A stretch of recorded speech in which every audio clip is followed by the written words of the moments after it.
కొంత అసలుపై 2 సంవత్సరాల కాలంలో 10% వడ్డీ రేటుతో సిఐ. జాగ్రత్తగా చూడండి ఒకసారి. కాంపౌండ్ ఇంట్రెస్ట్ చెప్పాడు.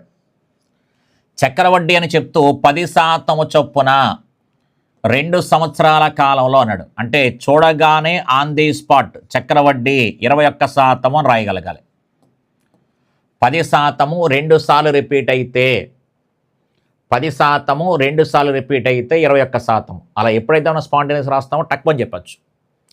కాబట్టి చక్ర వడ్డీ మన ప్రకారంగా 21%. ఆ ప్లేస్లో వాడు 525 ఇచ్చాడు.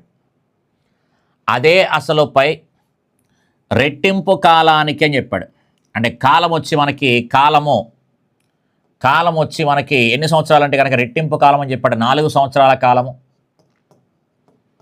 రెట్టింపు కాలం అని చెప్పాడు కాబట్టి 4 సంవత్సరాల కాలం. నెక్స్ట్ సగం వడ్డీ రేటు చెప్పాడు. అంటే 10% కాదు 5% వడ్డీ రేటు చొప్పున అని చెప్పాడు. రెట్టింపు కాలం అని చెప్పాడు కాబట్టి 2 సంవత్సరాలకి డబుల్ 4 సంవత్సరాలు. సగం వడ్డీ రేటు అని చెప్పాడు కాబట్టి 10%లో సగం ఎంత? 5%. అలా దాని ప్రకారంగా వచ్చే ఎస్ఐ బారు వడ్డీ ఎంత అంటున్నాడు. బారు వడ్డీ అంటే క్లియర్గా ఏం చెప్పచ్చు? సంవత్సరానికి 5% చొప్పున 4 సంవత్సరాల కాలంలో 4 5 20%. మనకి బారు వడ్డీలో చిల్లర ఉండవు. ప్రతి సంవత్సరం 5% చొప్పునే పెరుగుతుంది. First year 5, second year 5, third year 5, fourth year 5. అలా 4 5 20%. ఏంటిది బారు వడ్డీ అంటే కనుక ఇది బారు వడ్డీ.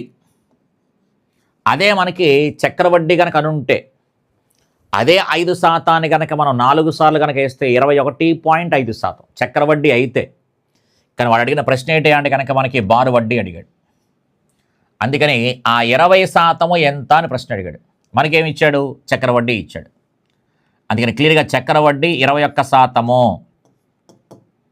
చక్ర వడ్డీ 21%, 525 అయితే బారు వడ్డీ సింపుల్ ఇంట్రెస్ట్ ఏదైతే ఉందో మనకి 20% ఎంత అన్నాం.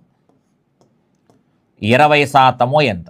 జస్ట్ అలా సింపుల్గా హ్యాపీగా చూస్తూ సమాధానం చెప్పేయచ్చు అనమాట. పర్సంటేజ్ మీద మనకు అవగాహన వచ్చేస్తే. కాబట్టి క్లియర్గా 21 ఇదేమో 525 కాబట్టి 25 సార్లు పోతుంది తెలిసిపోతుంది క్లియర్గా. 25 1 25 2 ఉంది. 25 2 50 ప్లస్ 2 52 సరిపోతుంది. కాబట్టి క్లియర్గా 25 ఎంత అంటే కనుక 500 అని సమాధానం చెప్పచ్చు. కాబట్టి సమాధానం ఎంత అంటే కనుక 500 అని చెప్పొచ్చు అనమాట.